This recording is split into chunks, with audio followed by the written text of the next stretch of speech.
This is the Heroes Podcast. I'm back again with another episode, and I've got here Joe Nicassio from North America. How are you, Joe? I am too blessed to be stressed. I'm good. Nice I'm one. great and grateful. Thanks for joining. Before we go on, I wanted to introduce you so everyone knows who we are having on the show.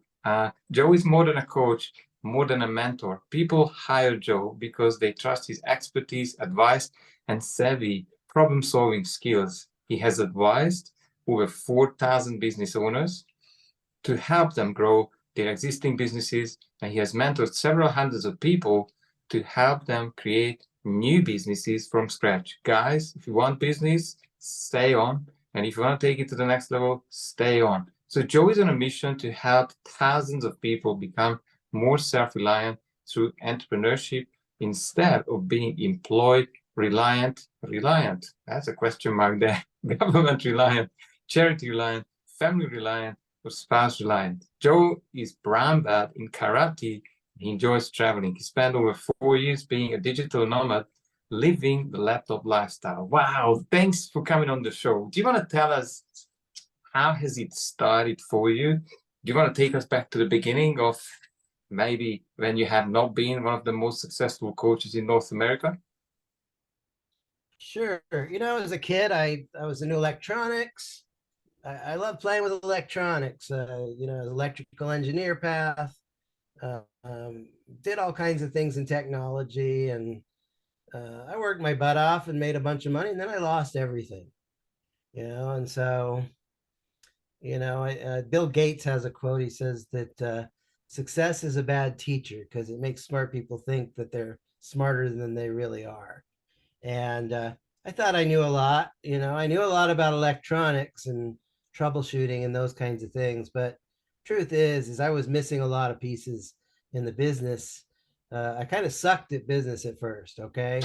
And I made over $1 million through just hard work. But when I fell hard, and I kind of had a minus $250,000 net worth.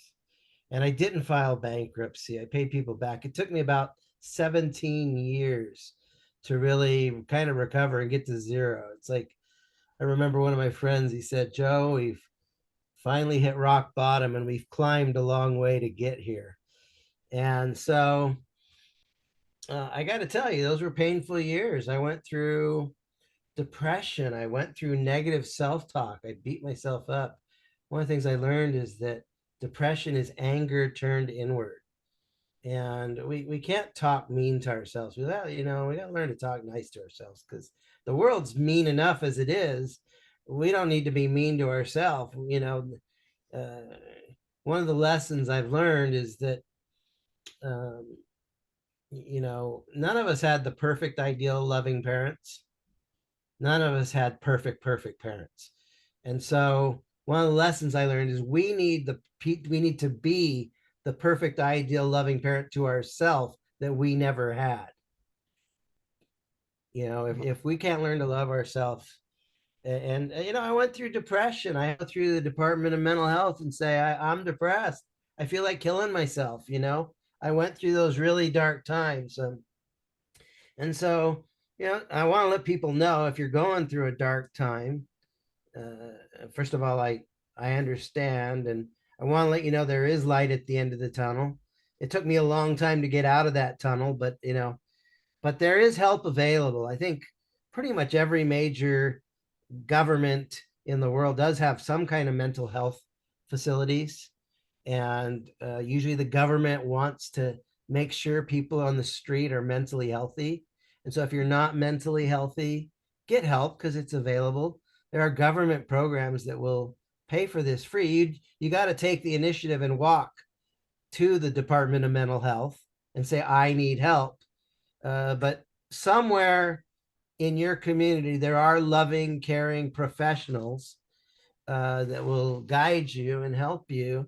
And so they put me on antidepressant medications, which helped. They gave me counseling, and it helped. And I think it helped about 95% of my depression.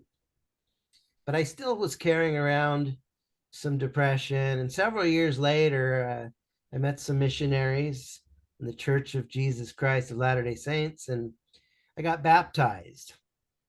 And after I got baptized, something really phenomenal happened. That other 5% of depression cleared up.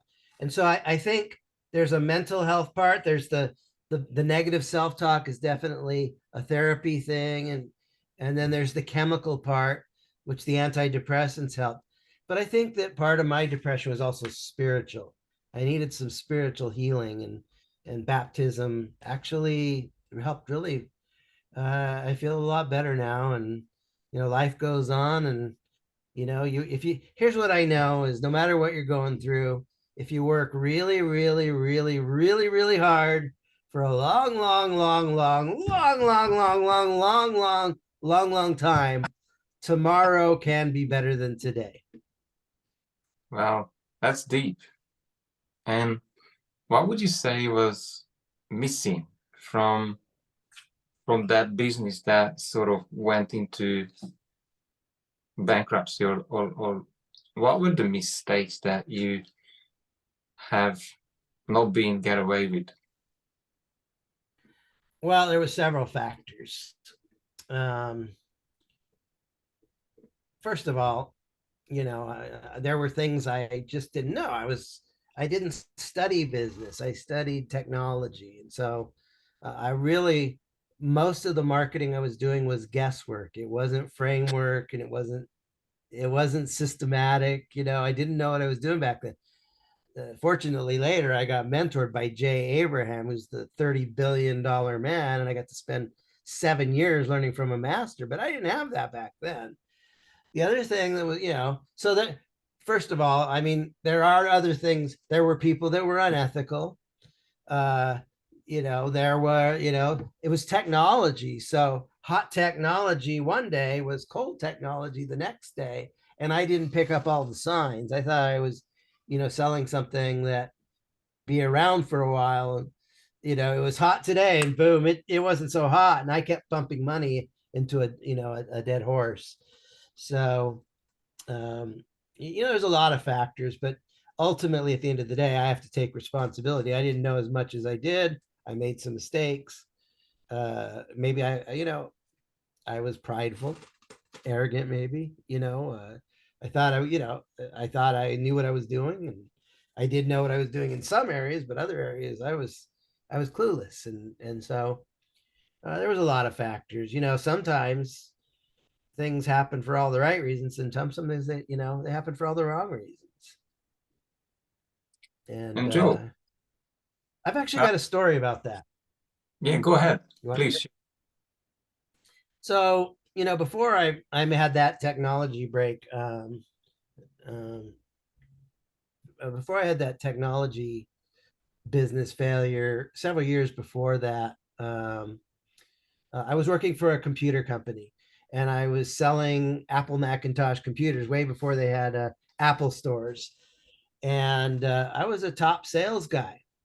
I was really good. I was beating my quotas, and I had customers who loved me, and was doing really well. And there was a day, it was a Friday, I believe, and it's 2 o'clock in the afternoon. The manager of the store was on vacation.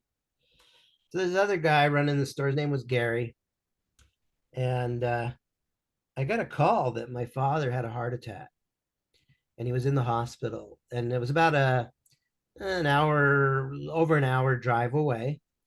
And I asked Gary, can I, go and see my father? He says, no, you have to work your shift because we're shorthanded, and you got to stay here until 7 o'clock, which was kind of sad. But I worked my shift, and at 7 o'clock, I said, Gary, my dad's in the hospital. May I have permission to go now? And he said, yes, go. So I left, spent the weekend with my father, came back on Monday. The manager came back in the store, and she called me into her office. And she says, where were you on Friday? And I, told her about my father.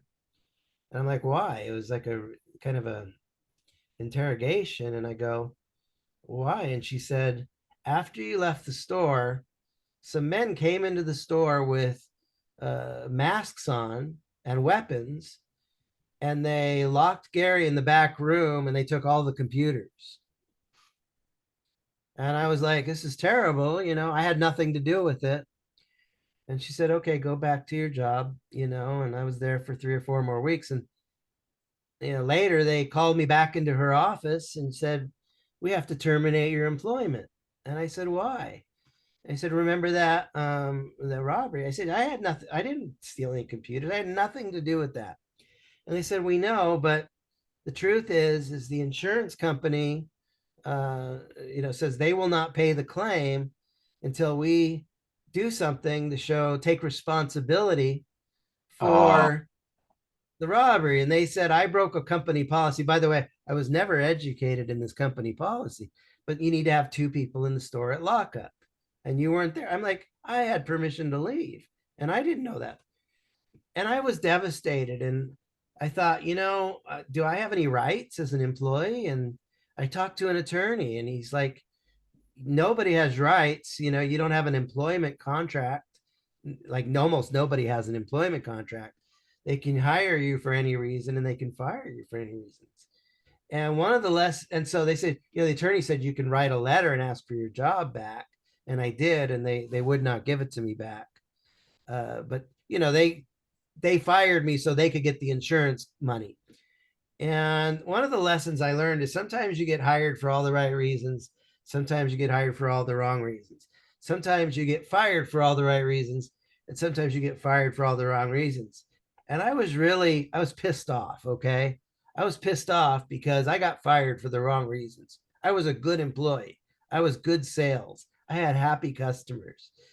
And, kind of bringing, but that day was one of those days that kind of turns your life around. And I made a decision that never, ever, ever again am I going to be an employee. And that's the day I decided I was going to figure out this entrepreneur thing. I was going to have my own business. Okay. And I was going to make it. And so I hustled, and, that kind of brings you back to the first story about losing the money. So I built up a business, I made money, but then I lost it. And so um, sometimes you fail in business for the right reasons, and sometimes you fail for the wrong reasons. You can't control all the factors. But I do believe this. I don't believe business needs to be risky. I believe that success is inevitable if you do everything right. The problem is most of us never learn everything that needs to be done right. And that's very much driven to shape the work that I do today, is to create somewhat of a system to help teach people how to create a business that works consistently. would you say, Joe, that unawareness or lack of awareness is probably the biggest killer of business out there? Because people, It's the biggest what? like the killer, like it basically messes people's business results because they are either unaware or they assume something that they think is right about business or the systems or however they run their business, and then finding out is probably failure, or at times the worst case scenario with businesses. What is the biggest problem in businesses today? Yeah, I think, most people don't know what they don't know. I think that unawareness is definitely a problem. I actually have a quote here I pulled up. It's one of my favorite business quotes. It's a little bit long, but it's from Michael Gerber, who wrote the E-Myth. Let me share this with you because it's good. What do successful business what does the successful business person know that the unsuccessful business person doesn't? The answer is lots, but in my view, that's not why he or she is successful. My experience has proven to me that despite common beliefs, the people who succeed in business don't do so because of what they know, but because of their insatiable need to know more. Conversely, the problem with most failing businesses I've encountered is not that the owners don't know enough about finance or marketing or operations. They don't. But those things are easy enough to learn. Here's the problem, okay? To answer your question. The problem is they think they know enough, and so they spend their time defending what they know rather than discovering what they don't know. You're Yeah. right. It's a lack of awareness. But even worse than that is the pride that I know enough, and I'm going to defend what I know rather than, there's all these invisible things that I don't know. They don't go on the journey of discovery to discover what they don't know. And that's why mentorship is so damn important, because there are people that have seen the highs and the lows, and they can help you navigate the territory better. Wow, that's very profound. And if you're listening to us now, you want to look into the mirror. Are you the lone wolf? It is the best way to go in the slow lane. Probably business, I believe, is a teamwork. So you better have the best team if you want to go fast and go easy. And even then, you will need to make sure that you apply the best practices. So what would you say, and I've taken some notes here, that mentorship, you said making a decision, looking after your mental health, keep on trying. What were the top, let's say, factors, contributing factors for you to turn around that, the bankruptcy, or reset your life? Well, the losing everything was painful. A lot of people say failure is okay. You learn from failure, but big failure can be really painful. The class yell, there's this school of hard knocks.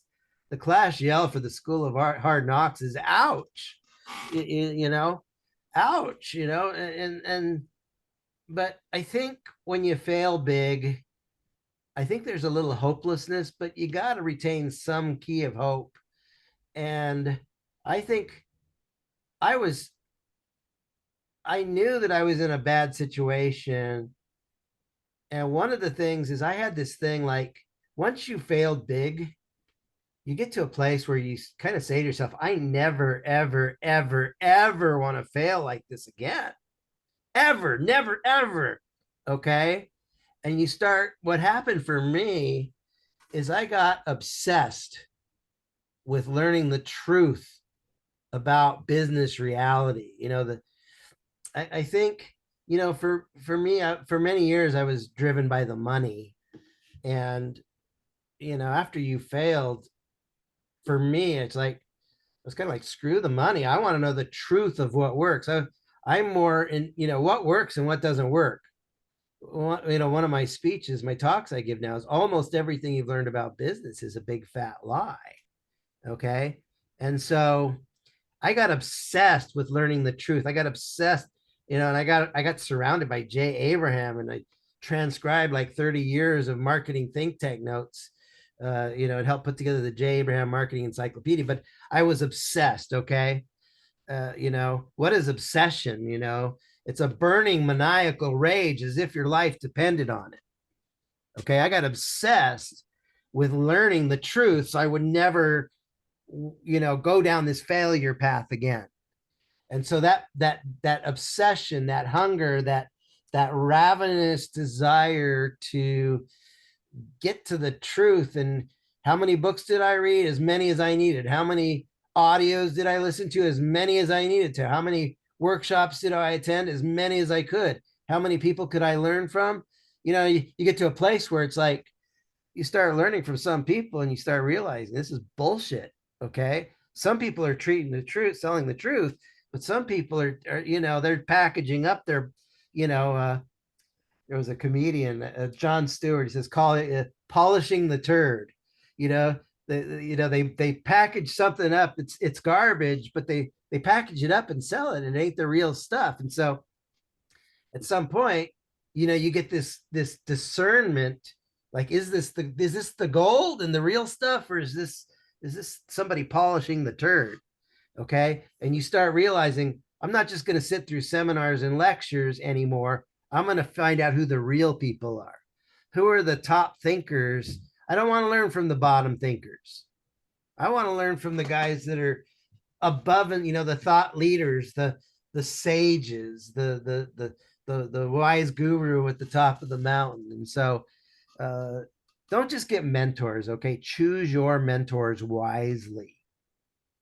Don't waste your time with false mentors, man. That's a path of wasted time.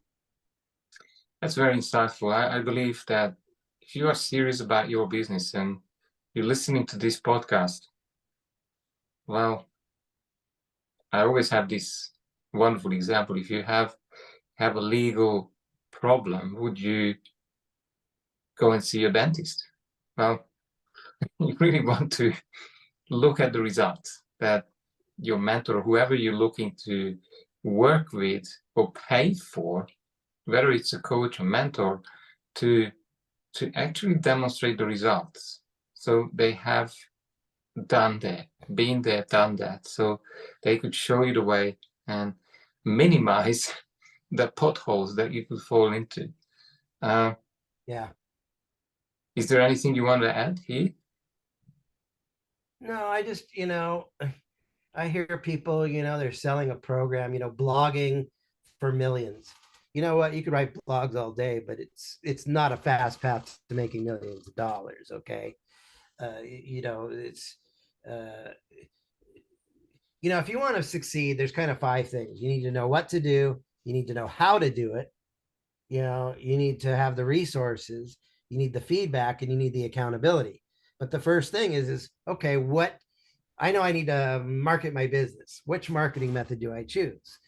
Well, there's a lot of choices. And so even that first, if you choose the wrong method in the first place, you're going to get sometimes you get a fraction of a fraction of a fraction of the results that you could get by just choosing a different method. So it's just, I think one of the great stories is the story of Solomon in the scriptures. He was going to be the king, and he had a dream, and he talked to God, and God said, "What do you want?"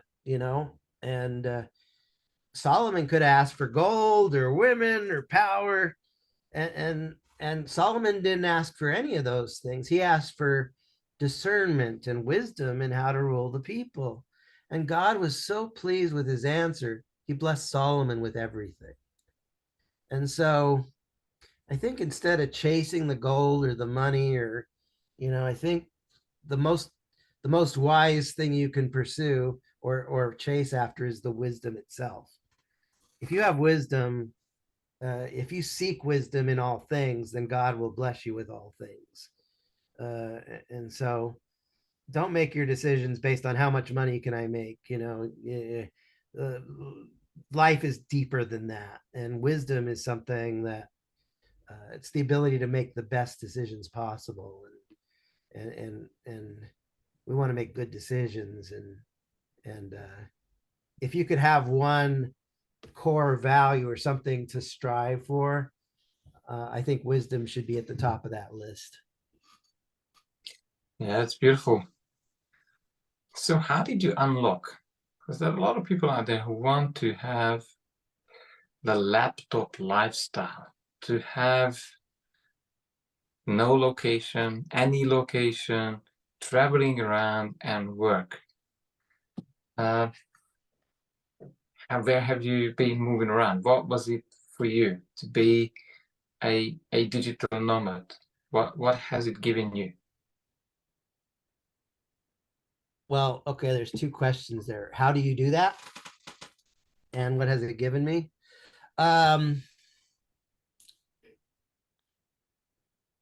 Business,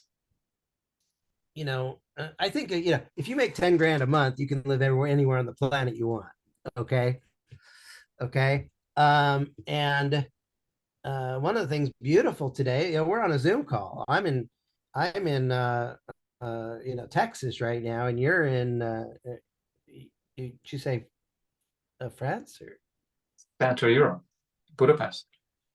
you're in Europe. You're in Budapest. Yeah. You know, I can serve you and you can serve me through Zoom. Okay. And I'm really good at what I do. You know, the key to making money. You want to hear this one? Yes, tell The us, key to tell us. making money, the key to making money, money comes to those who create value for others. Money comes to those who improve the conditions of other people. Now, if I can be a massive contribution to your wealth, you might say, okay, my wealth sucks now, and I'm willing to pay for somebody to mentor me in that. You know, if I could be a massive contribution to growing your business, that might be valuable to you.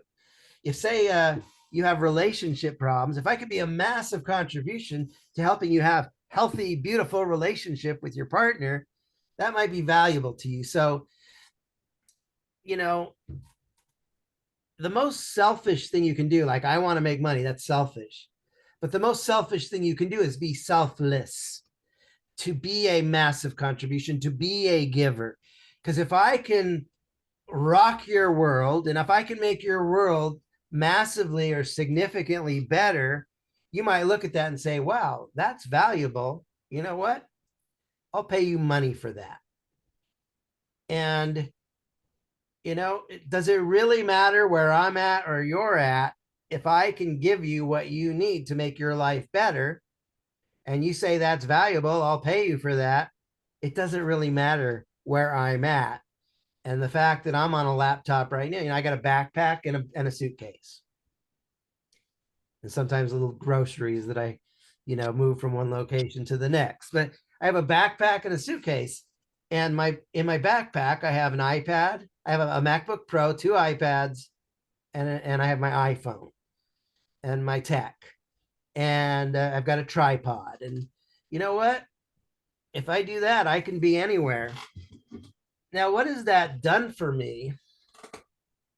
It's given me geographic freedom. I've got somewhat economic freedom. You know, my economic freedom is depends on how much I continue to market myself. Now, here's one of the secrets to that, okay? Client results is the new marketing. In other words, if I work with you, you hire me, I work with you, and you get like, you know, your business grows. Let's just say you hire me and you don't have a business at all. And I help you create a business that helps you create a moderate 5K a month. Okay? 5K a month. And you know, my program, my big program is 6 months of coaching for 10K with a guarantee you'll make your money back and double it. And if you don't, I'll keep working with you until you do.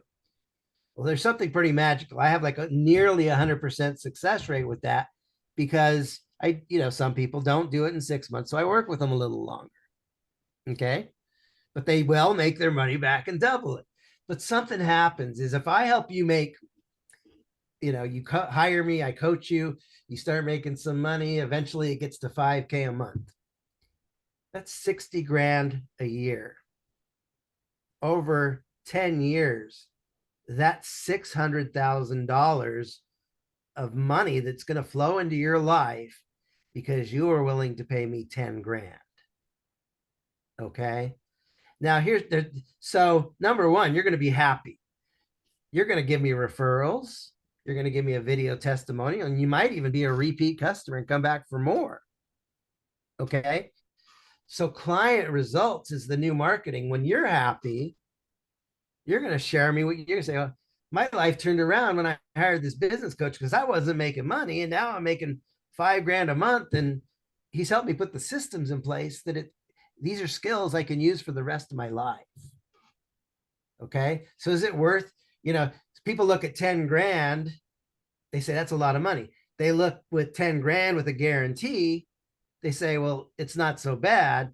But then when they start to realize this can give me life skills that can make me $600,000 over the next 10 years, 10 grand is actually a small price to pay for turning around your life and making the changes that move you from a bad situation to a much better situation.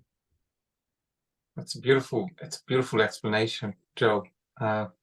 Absolutely. I believe in pioneers today, or the ones who really want to make a difference, I believe the only measure is what are the client results. Everything else to me is pretty much irrelevant. And when you're able to create value, then there's no more questions asked. It's as simple as that. And I believe this is where you, Joe, and myself, we are well underpaid because of the value is astronomical. And The value you give, yeah. they wouldn't see it coming.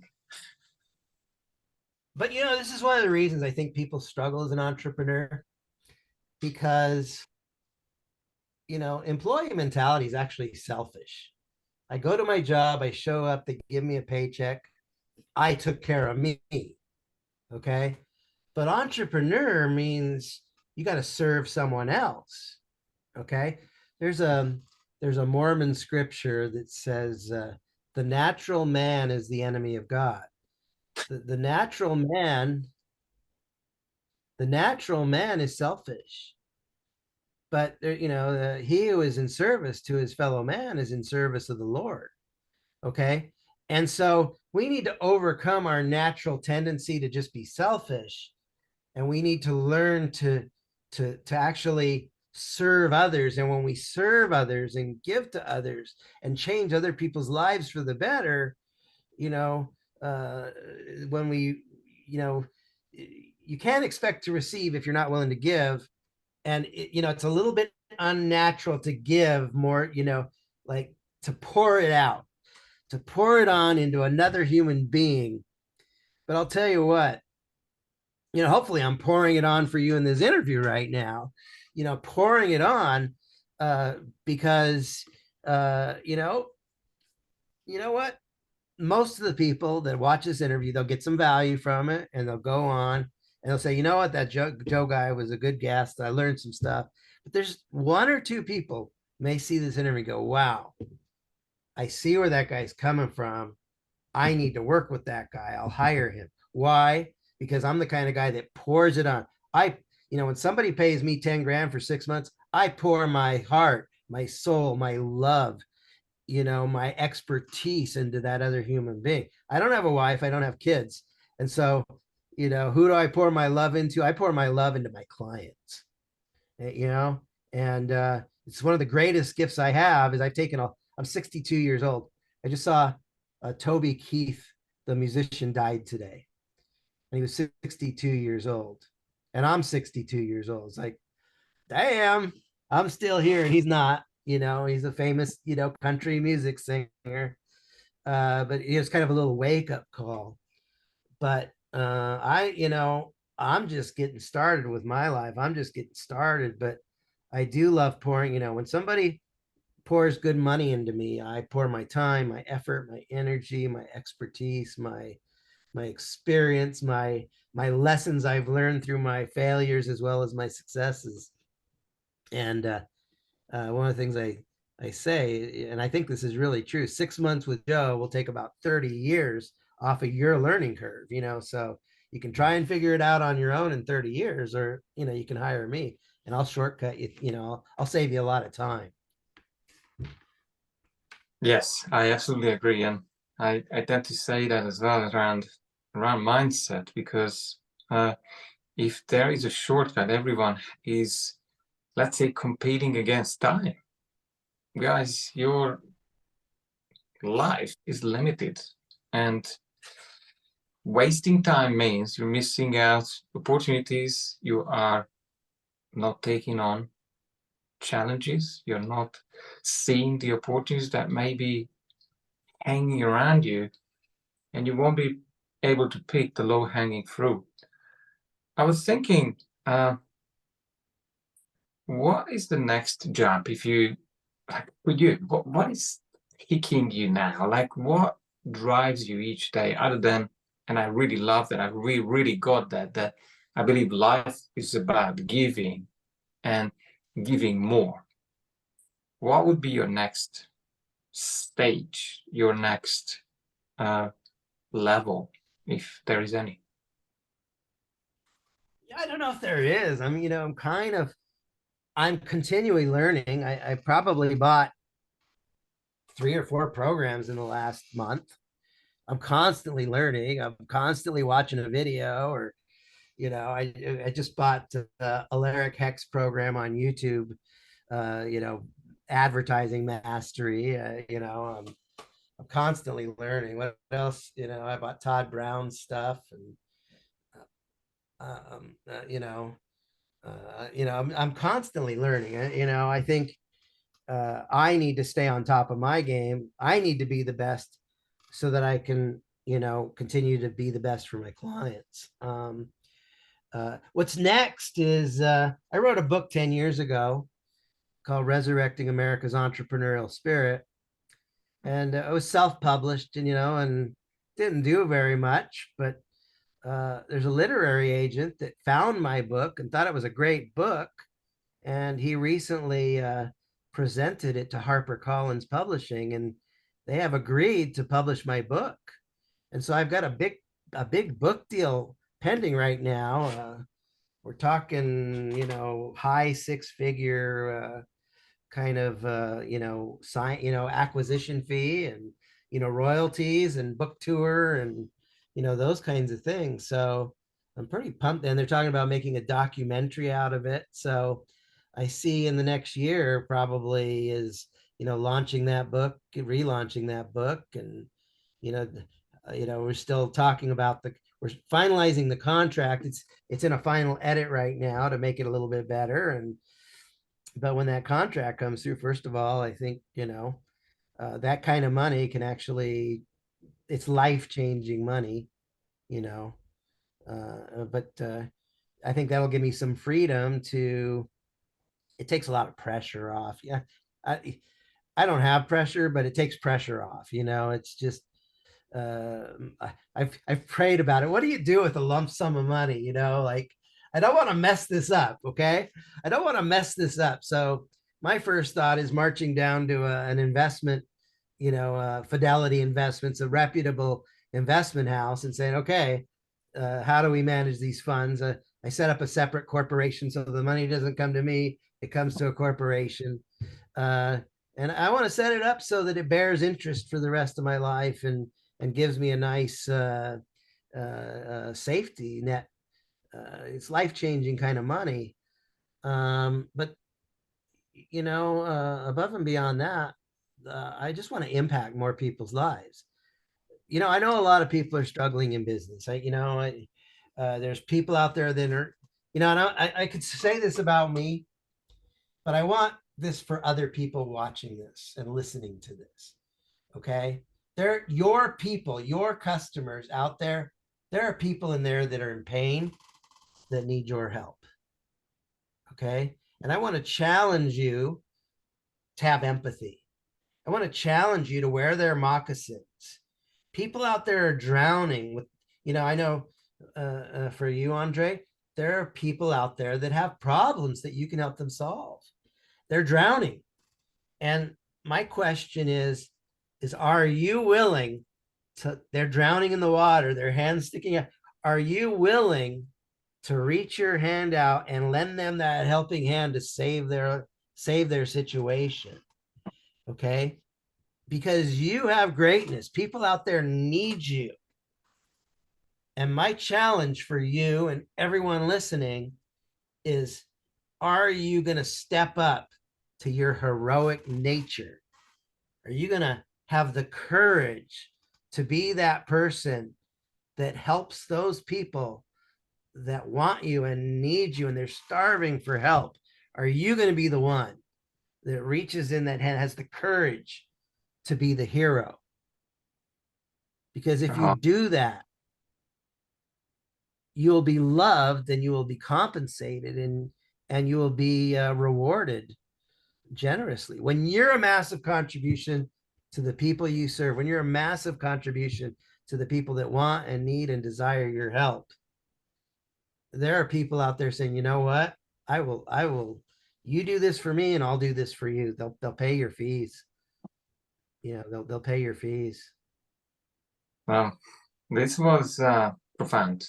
Unlocking abundance is through contribution and giving Yeah. more and giving more to create a higher impact. And I think it's easy when it comes to unlocking this feeling of, and you want to share about that one. I tend to feel that my life and personal life is really not separated from my business or who I am as a business owner. And I think that's the mission phase. How do you see that? If you want to give us a Yeah. I don't think of myself having a business life and a personal life. I just have a life. And those things need to work together. You know? Uh, you know, I got to tell you something, and most women do not want to hear this, but I tell women, you can never be more than number 4 in my life. Okay. Number 1 is my relationship with God. Okay. Now I had a woman that I knew 10 years. I really adored her actually, but I had to kick her out of my life because she said, Joe, I'll let you have sex with me if you stop going to church and you stop worshiping God and you worship me instead. I was like, what a terrible thing to say. I've worked hard to have a good relationship with God. Okay. And for a woman to say, throw out God for me. So, number 1 is my relationship with God is more important than any woman. Number 2 is my health. I've had a lot of women, alcohol, drugs. I have a beautiful woman I love. I still, she's in my heart.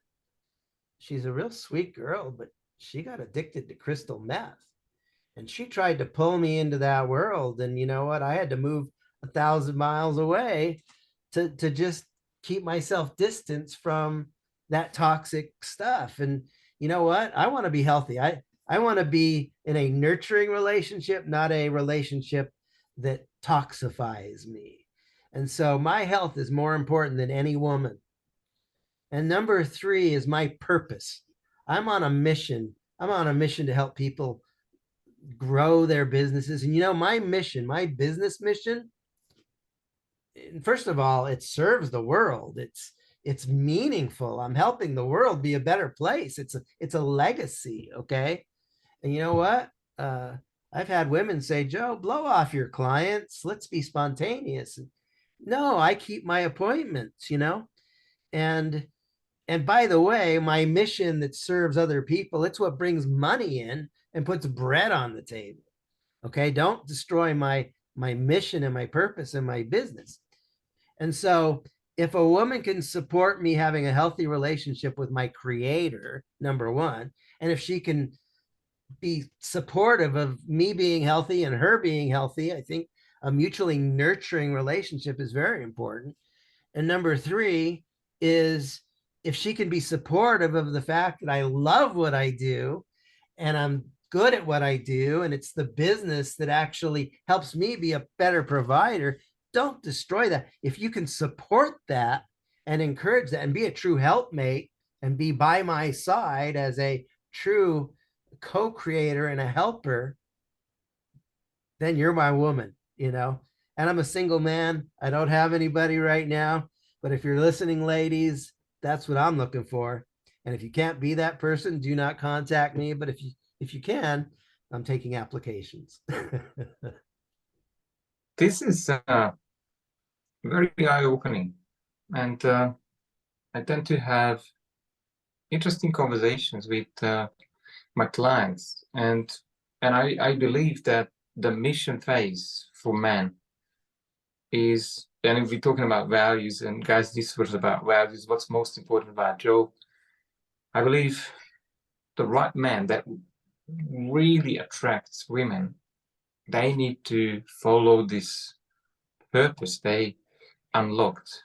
And I believe that makes men, for the right women, so attractive that that relationship could really bloom. And if you are not ready as a woman to learn and to adjust for a man's purpose, probably you will lose him, because Well, there she's is a not way. the right woman, you know. What's that? She's not the right woman, you know. If she can't support a man who lives a life of purpose. Now, most people aren't living a life of purpose. Matter of fact, I have a program here called Business Wisdom Quest. Like, what's the right business for you? I help people kind of find their business purpose. You know, that's what that program is all about. But um, you know, if you don't have a purpose, your purpose is to find your purpose. You know, I think, you know, I don't think we're here to eat and sleep and go to the bathroom and die. I think we're here to, you know, have a meaningful life and, leave a legacy, you know, after we're long gone. I think we want to be remembered for being a good influence on this planet. And Absolutely. yeah, yeah. What? Where do we find you? If somebody is really here to follow you, find you, what's the website? What are your contact details? We will put everything under the video, but just share it now. Yeah, employeeescapeplan.com is my primary website. And at the bottom of that website is a schedule, a calendar. And so I want to just invite you, if you want to reach out, you know, if you want the help's available. You know, I don't want, if you're, you know, I'm not looking to just chit chat with people that are not interested in working with me. But if you're serious about building a better business, if you're serious about uh, uh, leaving your 9 to 5 job, or if you're already in business, if you're serious about taking that business to the next level, I invite you to go to Employee Escape Plan and grab a spot on my calendar, and let's get on a conversation to see if or how I can help you. Maybe I can help you, maybe I can't. You know, I don't work with everybody. I do turn people down. You know, I'll tell you, if you're not 10 out of 10 committed to creating a business that works, you know, if you're 9 out of 10 committed, okay, I won't take you as a client because I'm 10 out of 10 committed to your success. But if you're only 9 out of 10 committed to your own success, we got a problem. Why am I more committed to your success than you're committed to your success? Like, you ain't my client if you're not all in, you know, because entrepreneurship, it's not easy. It's very rewarding and very fulfilling when you get it right. But I don't work with toe dippers. If you're just dipping your toes in the water, I'm looking for people that are making waves. I'm looking for people that are, you know, willing to fully submerge and dive into the water. Okay. If you're just dipping your toes in the water, you're not serious. Let's not waste each other's time. But if you're serious about really, you know, going all in to figure out how to make a business work, or making your business work more solidly, more systematically, that's who I work with. Because look, I do guarantee results, but how can I guarantee results with people that are not committed? It doesn't work. It's interesting. We keep coming back to decisions, commitment, finding the right mentor. There is no magic pill. You're listening to us. I wanted to ask you, as we are drawing to the end of this interview, what have I not asked, Joe, that you would have wanted to share? Some golden nugget that I forgot to dig out here. Well, don't confuse activity with effectiveness. You know, so if we draw 3 circles side by side, the right circle is results. Everybody wants more results. Okay. But before you have results, there's activities. Activities drive results. Okay. Now, here's the problem. There are 2 kinds of activities: effective activities and ineffective activities. Okay. But one of the things that I've learned, I used to think that discipline was controlling our activities. But you know what? You know what comes before any activity? So on the right, you've got results. In the middle, you've got activities. And on the left, you've got thoughts. Okay? Your thoughts determine your activities, which drive results. And I used to think that discipline was thoughts, but true discipline is control, you know, true discipline is not controlling your activities. True discipline is controlling the thoughts that drive your activities. If you purify your thoughts, you'll purify your activities, which will purify your results. That Okay. music, that is music to my ears, because I normally have a model that where the basic pillar is mindset. There is no two ways about setting you up for success. As Joe says, if you get that right and you have a mentor, then there's just certain things to do. And if those are Can I add on true to that? principles, Can I add on to that? sure, sure. Okay, I was at an event called the Imagination IQ with a guy named Dan Fowler. He passed away a couple years ago, but he said something so profound. Okay, talking about your thoughts. He talked about, if you've seen the movie The Secret, the law of attraction, and they talk about, putting your, they talk about, if you want to attract, you need to be have gratitude, and you need to visualize. And they also talked about putting your intentions out into the universe. And he said something so good. He said that if you look at the word intentions, it's like inner tending, or inner healing. Okay. And what he said is, putting stuff out into the universe is no good if you're putting crap out into the universe. But if you purify, if you inner tend, if you purify the source, the core of who you are, of where you're coming from, and you put that out into the universe, that becomes super attractive. Okay. So when we talk about thoughts and activities leading to results, if you purify those in inner tending, if you purify those thoughts, you purify those inner tendings, you really come from a pure place, that'll drive pure actions, which leads to much more pure results. And so I thought that was an important distinction. Joe, it was gold. It's a gold mine, and I will share with people to take a notepad and a pen to take notes through listening to this interview, because I believe you have given us the three secrets to a successful business. We've discussed so many things here. I appreciate your time, and thank you very much for being here. I love your message. I love your approach, and I love the wisdom that keeps just coming from you. I love what I do, and I hate seeing people struggle, and I hate seeing people fail, and that's why I created the work that I do.